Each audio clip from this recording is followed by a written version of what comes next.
आपका अपने ही YouTube channel Tech ITI Pulse पे। तो दोस्तों हम URSC UR Rao satellite centre जो इसरो की बेंगलुरु ब्रांच है उसका हम प्रीवियस ईयर का क्वेश्चन पेपर डिस्कस करेंगे जो कि 3/11/2022 को कंडक्ट किया गया था और ये ऑफिशियल आंसर की है फिटर ट्रेड की। तो दोस्तों इसको हम डिस्कस करेंगे। इसमें 60 क्वेश्चन टोटल पूछे गए थे जो कि 40 क्वेश्चन टेक्निकल के हैं और 20 क्वेश्चन नॉन टेक्निकल के हैं जिसमें कि मैथमेटिक्स और साइंस से रिलेटेड क्वेश्चन रहेंगे। तो आज हम टेक्निकल का जो पोर्शन है वो पूरा करने की कोशिश करेंगे। चलिए दोस्तों, यहाँ पे पहले नंबर का क्वेश्चन है, उसमें पूछा गया था कि गैस वेल्डिंग में ऑक्सीजन गैस सिलेंडर का जो वाल्व का थ्रेड है वो किस टाइप का रहता है। तो आप सभी को पता है कि जो राइट हैंड थ्रेड है वो गैस वेल्डिंग में ऑक्सीजन गैस सिलेंडर का रहता है और लेफ्ट हैंड जो थ्रेड है वो एस्टिलीन गैस सिलेंडर का रहता है ना। तो जो एस्टिलीन गैस सिलेंडर है उसका लेफ्ट हैंड जो गैस थ्रेड है वो रहता है। उसके बाद दूसरा नंबर का क्वेश्चन है, उसको डिस्कस करते हैं। The following is the type of electric resistance welding. इनमें से कौन सा रेजिस्टेंस वेल्डिंग का एक प्रकार है। तो दोस्तों आप सभी को पता है कि सीम वेल्डिंग और स्पॉट वेल्डिंग है ना, ये सब क्या है, रेजिस्टेंस वेल्डिंग के टाइप होते हैं। है ना, ये थर्मिट वेल्डिंग है, ये फ्यूजन वेल्डिंग का एक टाइप है। फ्रिक्शन वेल्डिंग है, ये फ्रिक्शन वेल्डिंग अलग से ही है, ये भी फ्यूजन और प्रेशर वेल्डिंग के अंतर्गत आता है। और इलेक्ट्रोस्लैग वेल्डिंग है, ये आर्क वेल्डिंग की एक विधि है। तीसरे नंबर का क्वेश्चन देखते हैं आगे। यहाँ पे पूछा गया था विंच आर यूज्ड। तो दोस्तों आप सभी को पता है जो भी मैकेनिकल ट्रेड से आईटीआई करता है वो विंच को जरूर पढ़ता है। तो विंच एक बहुत अच्छी युक्ति है जो कि pull heavy load along the ground, मतलब जो ग्राउंड है उससे जो बहुत अधिक भार है उसको बड़े आसानी से उठा देते हैं, है ना।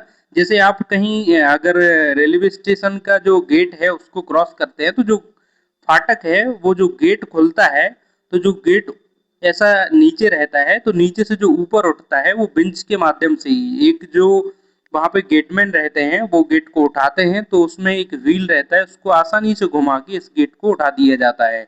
तो वो बिंच वहां पे लगा होता है जिससे हैवी लोड को आसानी से ग्राउंड से ऊपर उठा दिया जाता है। चौथे नंबर का क्वेश्चन देखते हैं यहाँ पे। Expression of fit in basic hall system. तो दोस्तों आप सभी को पता है जब हम लिमिट फिट टॉलरेंस टॉपिक पढ़ते हैं तो उसमें दो टाइप के फिट होते हैं। एक होता है सॉरी दो टाइप के बेसिस सिस्टम होते हैं। एक होता है हॉल बेसिस सिस्टम जो कि यहाँ पे दिया है, एक होता है सॉफ्ट बेसिस सिस्टम, है ना। तो जो सॉफ्ट बेसिस सिस्टम है उसमें upper deviation of hole is zero and जो हॉल बेसिस सिस्टम है इसमें lower deviation of hole is zero, है ना। तो जो lower deviation of hole is zero इसमें रहता है तो इसलिए इसको, जैसे हम हॉल बेसिस सिस्टम पढ़ते हैं और सॉफ्ट बेसिस सिस्टम, तो जो हॉल बेसिस सिस्टम है जिसमें जो एबीसीडी के लेटर यूज होते हैं वो कैपिटल लेटर यूज होते हैं, है ना, ये कैपिटल लेटर यूज होते हैं। और सॉफ्ट बेसिस सिस्टम में जो लेटर यूज होते हैं वो स्मॉल लेटर यूज होते हैं, है ना। तो ये ए बी सी डी इस टाइप से जेड सी तक जाता है पूरा। वो कॉम्बिनेशन जब हम टॉपिक पढ़ेंगे तो अलग से देखेंगे। तो दोस्तों ये फिट को एक्सप्रेस करने का तरीका ये नहीं होता है, कभी भी दो फिट के जो यहाँ पे ग्रेड ऑफ टॉलरेंस दर्शाए जाते हैं उनके बीच में मल्टीप्लाई का साइन नहीं होता है, इसके बीच में ऑब्लिक का साइन होता है। और दूसरा यहाँ पे क्या है, हॉल बेसिस सिस्टम। तो हॉल बेसिस सिस्टम में क्या है, एच पहले आएगा, जो 50 लिखा है डायमेंशन उसके बाद जस्ट क्या है H7। तो H7 क्या है दोस्तों, एच कैपिटल दिख रहा है यहाँ पे, तो कैपिटल जो एच है वो हॉल बेसिस सिस्टम को इंडिकेट करता है। उसके बाद आगे देखते हैं क्वेश्चन नंबर 5 को। The coupling use to connect two parallel shaft whose axes are at a small distance apart are called। देखिए कोई भी दो सॉफ्ट हैं, मान लीजिए एक ए सॉफ्ट है और दूसरा ए सॉफ्ट है, इन दोनों के जो सेंटर का एक सेकेंद्रीय नहीं है, मतलब कॉन्सेंट्रिक नहीं है, ये दोनों सेप्ट है थोड़ा सा ऊपर नीचे है और इनको हम एक कपलिंग की सहायता से घुमाना है तो उसके लिए जो कपलिंग यूज करेंगे वो ओल्ड हैम कपलिंग का यूज करेंगे। सी नंबर का ऑप्शन है वो एकदम करेक्ट हो जाएगा। दोस्तों आपको पता है यूनिवर्सल कपलिंग का यूज कहाँ पे होता है, जहाँ पे किसी एंगल पे हमको ड्राइव प्रोवाइड करनी रहती है। जैसे एक बेस्ट एग्जांपल ये है, जब हम गांव में थ्रेसर और ट्रैक्टर के बीच जो कनेक्शन देखते हैं तो उसके बीच में जो ड्राइव ट्रांसफर होता है, पावर ट्रांसमिशन, वो यहाँ पे यूनिवर्सल कपलिंग के माध्यम से होता है। टायर कपलिंग वहां पे होता है जहाँ पे जो इनिशियल लोड है बहुत अधिक दिया जाता है, तो उसके लिए टायर कपलिंग का यूज करते हैं। तो इसका correct option option number C हो जाएगा। आगे देखते हैं question number 6। In lathe the compound rest can be swivelled horizontally through. देखिए लेथ मशीन का जो सबसे टॉप स्लाइड होता है उसको कंपाउंड रेस्ट भी बोलते हैं, तो ये 360 डिग्री कहीं भी उस पर मूव कर सकता है। तो इसका ऑप्शन नंबर डी करेक्ट हो जाएगा। उसके बाद आगे देखते हैं। तो दोस्तों आगे यहाँ पे 7 नंबर का क्वेश्चन देखते हैं। इसमें पूछा है कि cooling rate for carbon steel during annealing. तो दोस्तों आपको पता है कि अनिलिंग एक क्या है, हीट ट्रीटमेंट की प्रोसेस है जिसमें किसी पार्ट्स को हमको नरम करना रहता है, उसकी स्ट्रेस को थोड़ा सा हमको निकालना रहता है किसी भी पार्ट्स को, तो हम अनिलिंग प्रोसेस करते हैं। तो उसमें जो कूलिंग रेट है वो 100 से 150 सेंटीग्रेड पर आवर के बीच में होना चाहिए, है ना।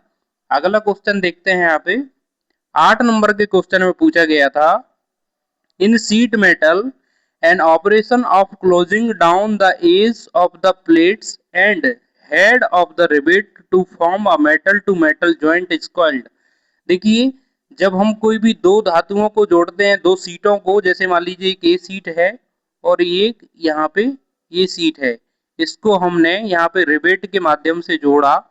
तो रिवेट के माध्यम से जब इसको जोड़ेंगे तो इसको जब क्लोज लाने के पश्चात यहाँ पे इस जगह पे ये दोनों सीट्स के जॉइंट्स हैं यहाँ पर, और ये रिवेट के हेड पर, दोनों जगह पर जो मेटल टू मेटल एकदम लीक प्रूफ जॉइंट है वो अपन कॉकिंग टूल से बना सकते हैं, है ना। तो कॉकिंग टूल इसका करेक्ट आंसर हो जाएगा। उसके बाद देखते हैं आगे 9 नंबर का question, in welding the polarity of AC current alternating current मतलब AC current power source is always. तो दोस्तों आपको पता है कि जब हम किसी डीसी वेल्डिंग मशीन का यूज करते हैं तो उसमें स्ट्रेट पोलैरिटी और रिवर्स पोलैरिटी के यूज करते हैं, आपको पता होगा। लेकिन जो एसी करंट है ना, तो एसी जो करंट है उसमें कोई पोलैरिटी का यूज नहीं करते हैं, तो नो पोलैरिटी इसका करेक्ट आंसर हो जाएगा। आगे देखते हैं यहाँ पे question number 10, the following welding gives highest quality welds. तो दोस्तों आपको पता है कि जो टिग वेल्डिंग है ना, टंगस्टन इनर्ट गैस वेल्डिंग, जिसको GTAW gas tungsten arc welding भी बोला जाता है, हाईएस्ट क्वालिटी ऑफ वेल्ड देता है। मतलब इसके जो वेल्डिंग है वो बहुत अधिक प्रिसीजन और दिखने में बहुत स्मूथ लगती है ना। और ये यहाँ पे गैस मेटल आर्क वेल्डिंग, इसके अंतर्गत मिग वेल्डिंग आता है, सील्डेड मेटल आर्क वेल्डिंग, ये नॉर्मली जो अपना आर्क वेल्डिंग रहता है वो वाला प्रोसेस है। तो जो GTAW gas tungsten arc welding इसका करेक्ट आंसर हो जाएगा। क्वेश्चन नंबर 11 है, इसमें पूछा गया है, ये देखिए ग्रेड 8.8 M8 का कोई स्क्रू है, कोई भी बोल्ट मान लीजिए का अधिकतम कसने का टॉर्क कितना होगा।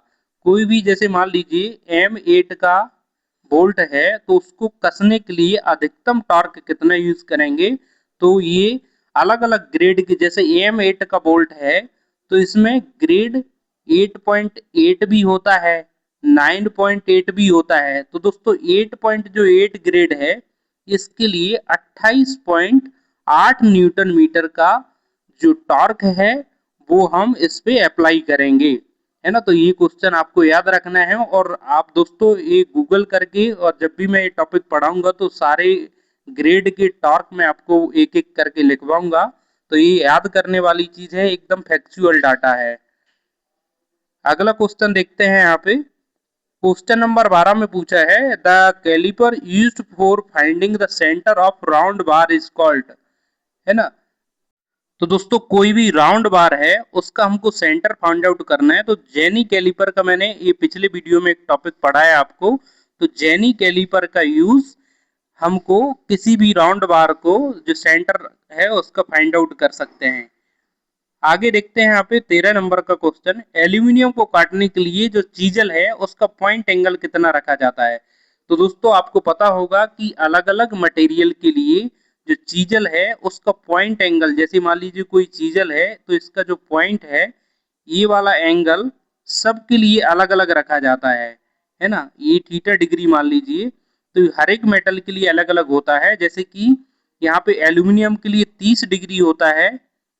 अगर माइल्ड स्टील की बात करें तो पॉइंट एंगल यहाँ पे 34.5 डिग्री हो जाता है। ऐसे ही अगर कास्ट आयरन को पॉइंट एंगल की बात करें तो ये 37 डिग्री हो जाता है। तो दोस्तों ये चार्ट देखने को मिलता है जब हम टॉपिक पढ़ते हैं, तो ये अलग अलग मटेरियल के हिसाब से छेनी के पॉइंट एंगल होते हैं।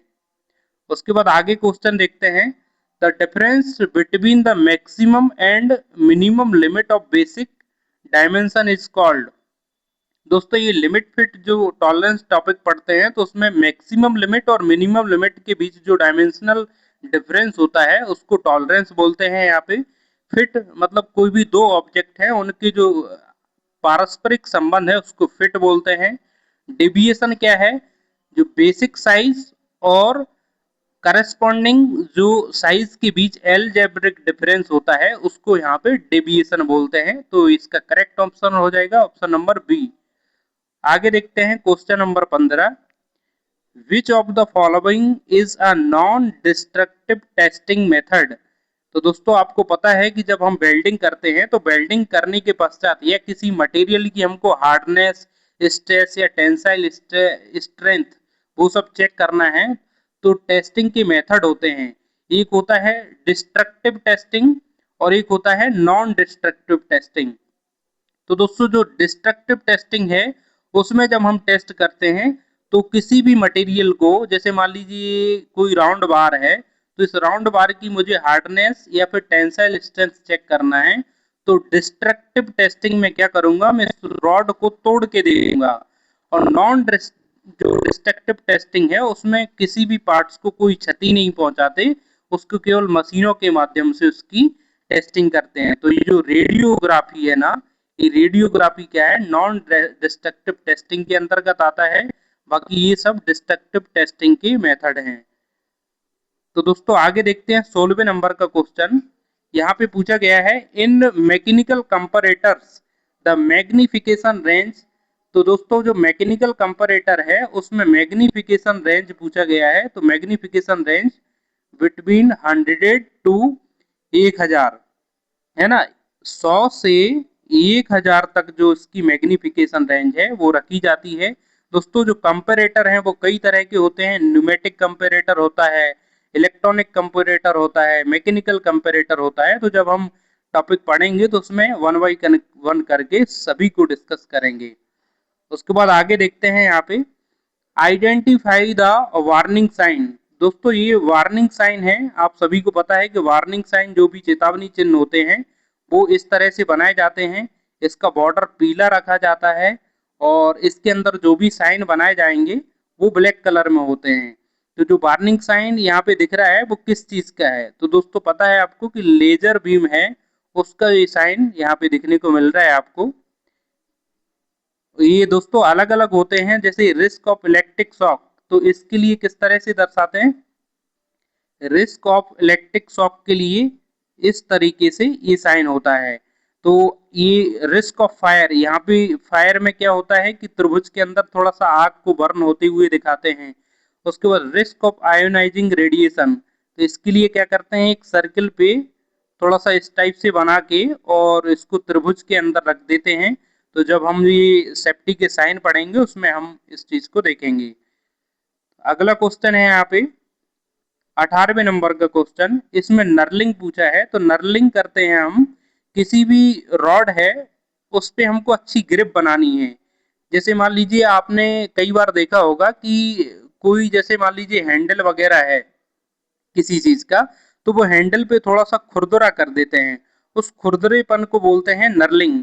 तो नर्लिंग के दोस्तों पिच होते हैं, तो यहाँ पे जो 1.25 लिखा है ये या 21 TPI, जिसको टीथ पर इंच बोला जाता है ना। तो ये यहाँ पे मीडियम नर्लिंग का उदाहरण है ना, मीडियम नर्लिंग के अंतर्गत आता है ये आपको देखना है। जब हम लेथ की ऑपरेशन पढ़ेंगे तो उसमें नर्लिंग जो चैप्टर पढ़ेंगे उसमें कोर्स नर्लिंग होता है, एक फाइन नर्लिंग होता है, मीडियम नर्लिंग होता है, ये सब चीजें उसमें डिस्कस करेंगे। उसके बाद आगे देखते हैं यहाँ पे 19 नंबर का क्वेश्चन। तो दोस्तों 19 नंबर का क्वेश्चन है, इसमें पूछा गया है कि डिजॉल्व ऑक्सीजन जो एस्टिलीन सिलेंडर है, ये विघटित का मतलब होता है डिजॉल्व। यहाँ पे एस्टिलीन सिलेंडर में जो एस्टिलीन गैस भरी होती है उस गैस का प्रेशर कितना होता है। तो दोस्तों आप सभी को पता है कि 15 से 16 केजी पर सेंटीमीटर स्क्वायर इसका प्रेशर होता है। उसके बाद अगर ये ऑक्सीजन सिलेंडर की बात करें तो इसमें 120 से 150 केजी पर सेंटीमीटर स्क्वायर ये प्रेशर होता है ऑक्सीजन गैस सिलेंडर में। तो दोस्तों ये चीज और पूछी जाती है कि ऑक्सीजन गैस सिलेंडर में प्रेशर ज्यादा होता है एस्टिलीन में, तो आपको ऑक्सीजन यहाँ पे टिक करना पड़ता। आगे देखते हैं यहाँ पे 20 नंबर का question. The hacksaw blade pitch to cut conduit and other thin tubes. दोस्तों जो बहुत पतले पाइप होते हैं जिसको कंड्यूट पाइप बोलते हैं और कोई भी बहुत पतली ट्यूब है उनको हमको कटिंग करना है। तो हेक्सा ब्लेड का जो पिच है, जैसे मान लीजिए हेक्सा ब्लेड है कोई, तो हेक्सा ब्लेड में ये दांते होते हैं, इन दो दांतों के बीच में कितना गैप होता है उसको इसका पिच बोलते हैं। तो ये पिच तीन तरह के होते हैं। ये फाइन पिच होता है जिसका वैल्यू होती है 0.8 mm।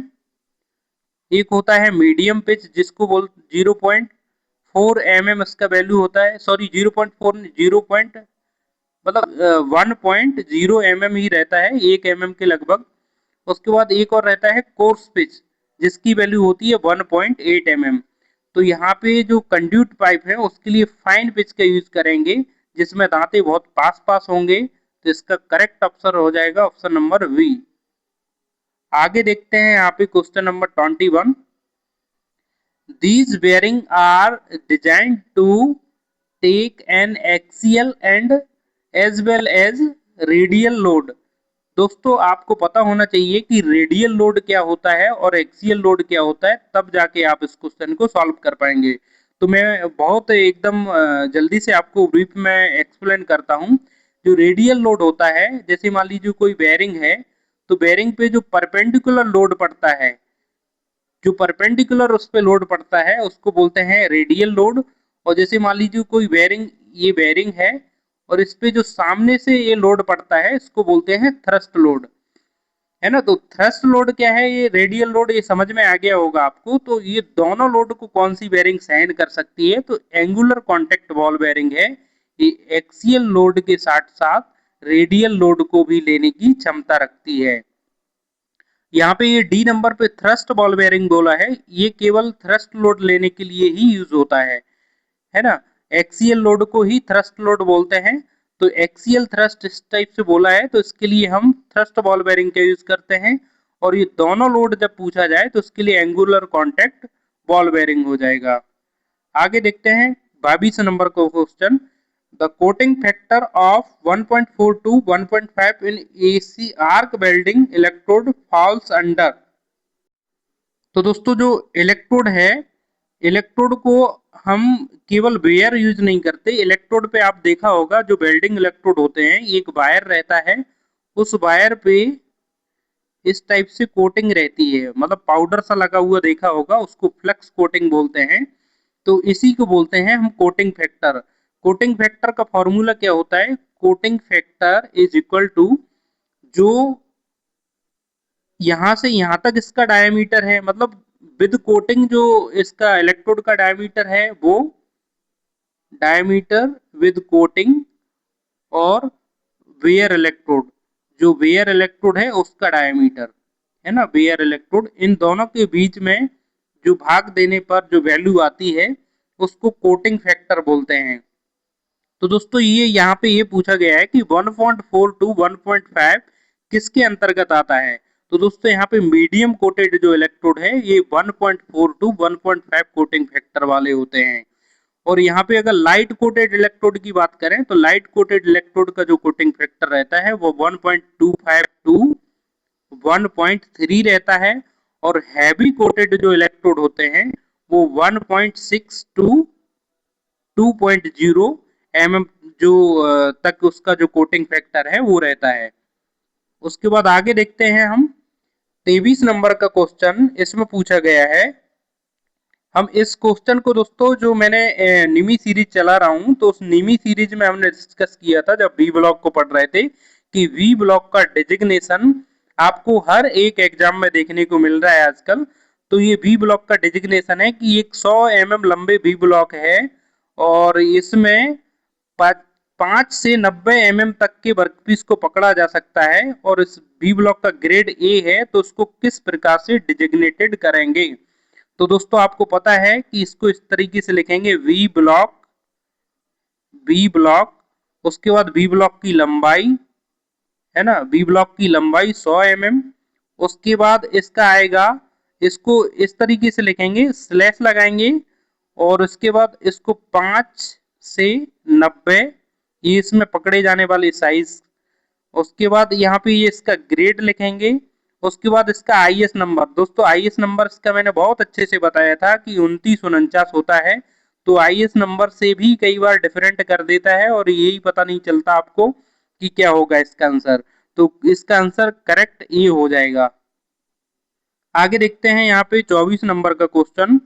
यहाँ पे पूछा गया है the shear used in sheet metal for the inside cutting of an intricate work। मतलब इंट्रिकेटेड मतलब कोई जटिल कार्य हमको करना है किसी शीट मेटल में, जैसे मान लीजिए सीट है, इस सीट में कोई जटिल आकृति हमको काटना है तो उसके लिए किस टाइप की सीयर का यूज करेंगे। तो दोस्तों आपको पता होना चाहिए कि हॉक जो वेल्ड सीयर है, हॉक वेल्ड सीयर का यूज इंट्रिकेटेड वर्क में यूज करते हैं। जो एविएशन सीयर है दोस्तों, एविएशन सीयर का यूज जो भी एविएशन के वर्क होते हैं उसमें सीट मेटल का जो काम होता है उसके लिए एविएशन सीयर का यूज करते हैं। तो इसका करेक्ट ऑप्शन हो जाएगा ऑप्शन नंबर वी। अगला क्वेश्चन देखते हैं यहाँ पे, thread thread used in valve spindle. दोस्तों ये कंफ्यूजन वाला थोड़ा सा क्वेश्चन है कि वाल्व स्पिंडल में कई जगह आपको एक्मे थ्रेड देखने को मिलेगा, है ना। यहाँ पे इन्होंने नक्कल थ्रेड को सही माना है तो ये दोनों ही करेक्ट माने जाते हैं, लेकिन ज्यादा सही रहता है एक्मे थ्रेड जो कि एकदम रियल में मैंने बाल्ब के स्पिंडल को देखा है उसमें एक्मे थ्रेड या स्क्वायर थ्रेड ही रहते हैं, नक्कल थ्रेड बहुत कम होते हैं। तो दोस्तों इसका करेक्ट ऑप्शन ये होना चाहिए। ये हो सकता है इसरो ने सुधार करा होगा तो ये हमको देखने को मिलेगा। उसके बाद देखते हैं आगे अगला question, the file having a rectangular shape with teeth only at the bottom face is called. दोस्तों जो स्पेशल फाइल का हम टॉपिक पढ़ते हैं तो उसमें हम ये सारी फाइलों को डिस्कस करते हैं वन बाई वन करके। तो दोस्तों ये टिंकर फाइल है, ये बहुत लंबी चौड़ी फाइल होती है, एक स्टील की पट्टी, उसके निचले सतह पे दांते कटे होते हैं, बाकी पूरा प्लेन रखा जाता है इसको। इसमें एक हैंडल की सहायता से एक हैंडल फिट कर दिया जाता है। उसके बाद इसको कहाँ पे यूज करते हैं, जो सीट मेटल वर्क है, जैसे मान लीजिए ऑटोमोबाइल्स का कोई काम है तो उसमें ऑटोमोबाइल्स की जो बॉडी है उनकी टिंकरिंग करने के लिए टिंकर्स फाइल का यूज करते हैं। मिल सॉ फाइल पता है दोस्तों की जो वुड वर्किंग सॉ है उसके दांतों को तेज करने के लिए यूज होता है। रिपलर फाइल दोस्तों ये यूज होता है जैसे कोई ज्वेलरी वगैरह बनाते हैं उनके लिए रिपलर फाइल यूज होता है। और वेरिटेज फाइल है, इसका यूज करते हैं किसी भी कॉर्नर को साफ करना है तो उसके लिए वेरिटेज फाइल का यूज करते हैं। अगला देखते हैं यहाँ पे 27 नंबर का question, a hand tool used for closing and locking of seam in sheet metal work। तो दोस्तों जो सीट मेटल वर्क है उसमें सीम है उनको क्लोज करने के लिए और लॉक करने के लिए जो टूल यूज होता है उसको बोलते हैं ग्रूवर, हैंड ग्रूवर भी बोलते हैं दोस्तों। ये ट्रेमल दोस्तों आपको पता ही है कि बहुत बड़े आकार के अगर आपको सर्किल लगाना है तो उसके लिए ट्रेमल का यूज करेंगे।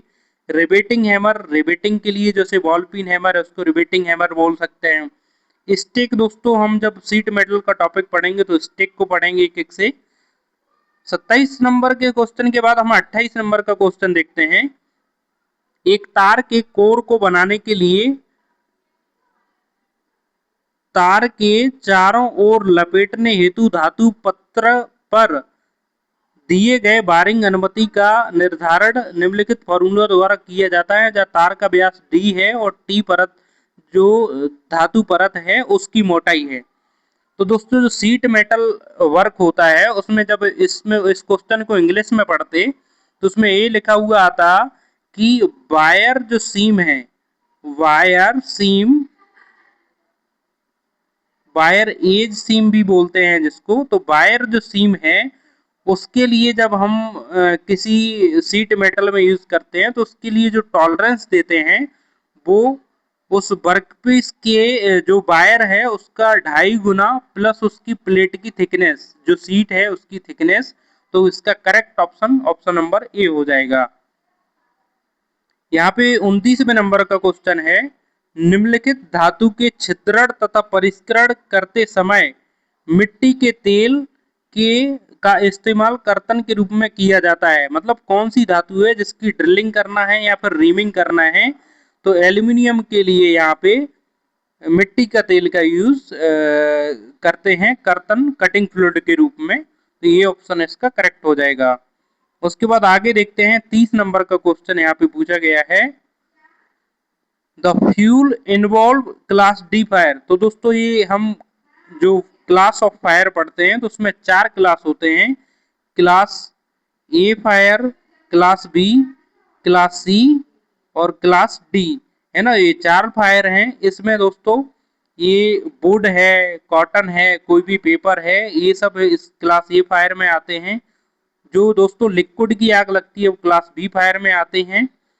गैसीय जो फायर रहती है दोस्तों, जो गैसों में फायर लगती है वो क्लास सी फायर में आती हैं। और यहाँ पे मेटल में जो फायर लगती है वो यहाँ पे क्लास डी के अंतर्गत आती है। जैसे कि मान लीजिए सोडियम है, वो आग पकड़ लेता है तो वो मेटल्स फायर डी में अंदर आता है, डी क्लास के अंदर आता है। 31 नंबर का क्वेश्चन देखते हैं यहाँ पे, the application of control valve in pneumatic system is to. दोस्तों जो न्यूमेटिक सिस्टम में कंट्रोल वाल्व का यूज होता है उसका क्या काम है, ये क्या काम करता है कंट्रोल वाल्व। तो दोस्तों पता है आपको कि direct the flow of fluid. तो दोस्तों ये फ्लूइड लिखा है, फ्लूइड के अंतर्गत एयर एंड लिक्विड दोनों ही आते हैं। तो यहाँ पे एयर की बात करिए क्योंकि न्यूमेटिक सिस्टम है तो इसके direct the flow of fluid, ये वाला इसका करेक्ट ऑप्शन हो जाएगा। उसके बाद अगला क्वेश्चन देखते हैं, सामान्य सोल्डर के लिए निम्नलिखित संयोजन में से कौन सा सही है जिसका प्रयोग सामान्य धातु पत्र उपयोग हेतु किया जाता है। दोस्तों ये सोल्डर है, आपको पता है इसमें टिन और लेड के मिश्रण से बनता है। तो दोस्तों ये जो जनरली सीट मेटल वर्क में सोल्डरिंग यूज होती है उसमें 50% टिन और 50% लेड रहता है ना। तो ये इसका करेक्ट ऑप्शन हो जाएगा। आगे देखते हैं यहाँ पे 33 नंबर का question, honing is used for finishing of bore, है ना। बोर को फिनिश करने के लिए होनिंग का यूज होता है। तो ये किस किस धातुओं के लिए है, तो दोस्तों ये फेरस और नॉन फेरस दोनों ही धातुओं के लिए होता है। तो इसका करेक्ट ऑप्शन हो जाएगा ऑप्शन नंबर सी। 34 नंबर का क्वेश्चन देखते हैं यहाँ पे, नरम इस्पात को काटने के लिए 2 सेंटीमीटर व्यास वाले अति उच्च इस्पात भेदक के लिए आरपीएम की गणना करना है, नरम इस्पात के लिए कर्तन गति इत्यादि है। तो दोस्तों आपको पता है कि आरपीएम निकालने का एक फॉर्मूला होता है जिसको हम यहाँ लिखते हैं। तो दोस्तों cutting speed is equal to pi D N divided by 1000। इसमें क्या शर्तें हैं दोस्तों, ये जो डायमीटर है ना ड्रिल का वो डायमीटर एमएम में होना चाहिए और यहाँ पे लिखा है सेंटीमीटर में। तो दोस्तों यही इस क्वेश्चन में गलती करते हैं। यहाँ पे जो सेंटीमीटर है पहले उसको हम एमएम में कन्वर्ट करेंगे तो उसका डायमीटर कितना हो जाएगा, डी की वैल्यू यहाँ पे हो जाएगी 20, है ना। जैसे ही डी की वैल्यू 20 होगी तो यहाँ पे हम इसको पूरा फाइंड आउट करेंगे। ये देखिए डी की वैल्यू जैसे ही 20 हुई तो उसके बाद हम इसको इरेज करके थोड़ा सा लिखते हैं। ये देखिए कटिंग स्पीड यहाँ पे दी हुई है 31.4, तो ये 31.4। उसके बाद यहाँ पे पाई की वैल्यू होती है अगर माने तो 1.3.14 मल्टीप्लाई 20, और एन हमको कैलकुलेट करना है, और डिवाइडेड बाई 1000, है ना। इसको यहाँ काटेंगे तो ये 10 आएगा, 10 यहाँ पे इसको 2 बार काट देगा। इसको जब 2 से डिवाइड करेंगे तो 500 इसका करेक्ट आंसर आ जाएगा, है ना। तो 500 इसका करेक्ट आंसर है, आरपीएम 500। दोस्तों ध्यान ये रखना है कि कई लोगों ने ये ध्यान नहीं दिया होगा यहाँ पे कि ये 2 सेंटीमीटर है तो उसको 2 ही वैल्यू रख दी होगी, तो उन लोगों का आंसर है यहाँ पे 5000 आरपीएम आया होगा, जो कि गलत था। यहाँ पे आपको ये चीज नोटिस करने वाली थी। उसके बाद 35 नंबर का क्वेश्चन देखते हैं। दोस्तों हाइड्रोलिक और न्यूमेटिक चैप्टर है, उसका क्रेज आजकल बढ़ता जा रहा है एग्जाम में। तो दोस्तों हम हाइड्रोलिक और न्यूमेटिक का जो चैप्टर है वो जल्दी ही आपको अपने यूट्यूब चैनल पे पूरा करवाएंगे। तो ये यहाँ पे सिंबल है न्यूमेटिक का, तो दोस्तों आपको पता होना चाहिए कि लुब्रिकेटर का सिंबल होता है। और दोस्तों यहाँ पे जो फिल्टर है अगर इसकी बात करें तो फिल्टर का सिंबल होता है इस तरह से, है ना। ये फिल्टर इसमें क्या है, इस तरह से डॉट डॉट करके यहाँ से यहाँ तक निकाल देते हैं, इसको बोलते हैं फिल्टर। ऐसे ही यहाँ पे ड्रायर की अगर बात करें तो ड्रायर का सिंबल रहता है, ये ड्रायर का सिंबल बना रहे हैं यहाँ पे। तो दोस्तों इस तरीके से ये ड्रायर का सिंबल हो गया, ये लुब्रिकेटर का हो गया, सॉरी ये ड्रायर यहाँ पे ये जो क्या बोलते हैं फिल्टर है उसका हो गया, और ये जो पहले नंबर पे जो क्वेश्चन में पूछा है ये लुब्रिकेटर का सिंबल हो गया। प्रेशर गेज का आप सभी को पता है, वो जनरल सा है। उसके बाद 36 नंबर का देखते हैं यहाँ पे, the type of brass with 95% copper and 5% zinc is called. तो दोस्तों ये ब्रास है, आपको पता है कि तांबा और जस्ता इन दोनों को मिला के जो धातु बनती है उसको बोलते हैं ब्रास। तो दोस्तों ये कितने मात्रा में मिलाए जाएंगे, जैसे कॉपर कितना परसेंटेज में रहेगा और जिंक कितना परसेंटेज में रहेगा, यही ये इसके टाइप बना देता है ब्रास के। तो यहाँ पे अगर 95% कॉपर है 5% जिंक है तो उसको बोलते हैं गिल्डिंग ब्रास, है ना। ये गिल्डिंग ब्रास है। और दोस्तों ये मुंटज मेटल है, इसमें 60 और 40 का रेशो रहता है। ये भी बहुत पूछा जाता है कि मुंटज मेटल में ये तांबा और जस्ता का रेशो कितना होता है, तो आपको 60 और 40 यहाँ पे इसको देखना है। आगे देखते हैं यहाँ पे 37 नंबर का क्वेश्चन। आईएस नंबर इतने जो दिया है 30, 73, 19, 67 के अनुसार बोरिंग प्रक्रिया से सहज वांछित सतह का खुरदरापन, मतलब जो सरफेस की ग्रेड है वो कितनी प्राप्त होती है, तो 1 से लेके यहाँ पे 1 से लेके 6.3 माइक्रोन में रहती है ना। ये आपको नंबर याद रखना है कि हम बोरिंग प्रक्रिया द्वारा कितनी फिनिश सतह प्राप्त कर सकते हैं, तो ये यहाँ पे वैल्यू है 1 से लेकर के 6.3 माइक्रोन तक। उसके बाद आगे देखते हैं 38 नंबर का question. Identify the soldering lap joint used in sheet metal work. तो दोस्तों यहाँ पे लेप जॉइंट का दिखाया है, used in sheet metal work to make the joint stronger and leak proof, है ना। स्ट्रॉन्गर एंड लीक प्रूफ बनाता है। तो सोल्डरिंग का किस टाइप का जॉइंट है ये, तो दोस्तों ये लेप जॉइंट तो है, एक होता है बट जॉइंट। तो दोस्तों बट जॉइंट में क्या रहता है, दोनों के जो एज हैं एकदम से पैरेलल में रखे जाते हैं, ओवरलैप नहीं होते, तो ये बट जॉइंट है। और जब इनको एक दूसरे के ऊपर यहाँ पे जैसे मान लीजिए ये है, इस टुकड़े को मैं इसके ऊपर रख दूं इस तरह से, तो यहाँ पे जॉइंट बनेगा, ये इसका लेप जॉइंट हो जाएगा, और इन दोनों के बीच में बनेगा उसको बोलेंगे बट जॉइंट। तो यहाँ पे जो लेप जॉइंट है ये किस टाइप का है, ये जोगल्ड लेप जॉइंट है ना। जोगल्ड लेप जॉइंट है, ये लेप जॉइंट के टाइप है उसमें पढ़ाया जाता है। उसके बाद 39 नंबर का क्वेश्चन देखते हैं। तो दोस्तों यहाँ पे इसने माइक्रोमीटर का इमेज दी है। दोस्तों जब भी मैं आपको क्लास लेता हूँ तो उसमें बताता हूँ कि आपको हर इमेज को बहुत अच्छे से फोकस करके चलना है। एग्जामिनर कुछ भी पूछ सकता है ना। तो ये माइक्रोमीटर की इमेज है और ये जो पार्ट्स है ये करता है इंडिकेट किसको, तो थिम्बल को इंडिकेट करता है ना। ये जो भाग है इसको बोलते हैं स्पिंडल। उसके बाद ये जो हिस्सा है जहाँ पे ग्रेजुएशन अंकित मेन जो ग्रेजुएशन रहती है उसको बोलते हैं स्लीव या बैरल। और रेचेट स्टॉप ये इसके पीछे लगा है, इस हिस्से को बोलते हैं रेचेट स्टॉप। तो दोस्तों ये हमने देखा माइक्रोमीटर का इमेज। उसके बाद आगे देखते हैं 40 नंबर का क्वेश्चन। ये देखो 40 number, identify the following symbol in pipe fitting. दोस्तों पाइप फिटिंग में जो सिंबल यूज होता है ये वाला, तो ये यूनियन स्क्रूड, मतलब ओनली यूनियन के नहीं, तो यूनियन जो स्क्रूड है मतलब स्क्रू के द्वारा जो यूनियन यूज होती है वो स्क्रूड यूनियन का ये सिंबल आपको देखने को मिलेगा। और दोस्तों क्रॉस का जस्ट सिंपल ऐसा होता है, ये इसको प्लस का चिन्ह है, ये क्रॉस का सिंबल रहता है इस टाइप से। तो दोस्तों हमने ये जो 40 क्वेश्चन है टेक्निकल के वो हमने डिस्कस किए यहाँ पे। तो दोस्तों मैंने हर एक क्वेश्चन के चारों ऑप्शन की एक्सप्लेनेशन देने की कोशिश करी। अगर दोस्तों आपने वीडियो को बहुत अच्छे से देखा होगा, पूरा गौर से देखा होगा, तो आपको पता चला होगा कि किस टाइप के क्वेश्चन हैं इसरो के एग्जाम में पूछे जाते हैं और आगे किस तरह के क्वेश्चन पूछे जाने की संभावना बनी रहेगी। तो दोस्तों वीडियो देखने के लिए बहुत बहुत धन्यवाद। अगर आपको वीडियो देख के जरा सा भी अच्छा लगा तो आप वीडियो को अपने दोस्तों के साथ शेयर करें और चैनल को सब्सक्राइब करें, लाइक करें, शेयर करें। बहुत बहुत धन्यवाद वीडियो देखने के लिए।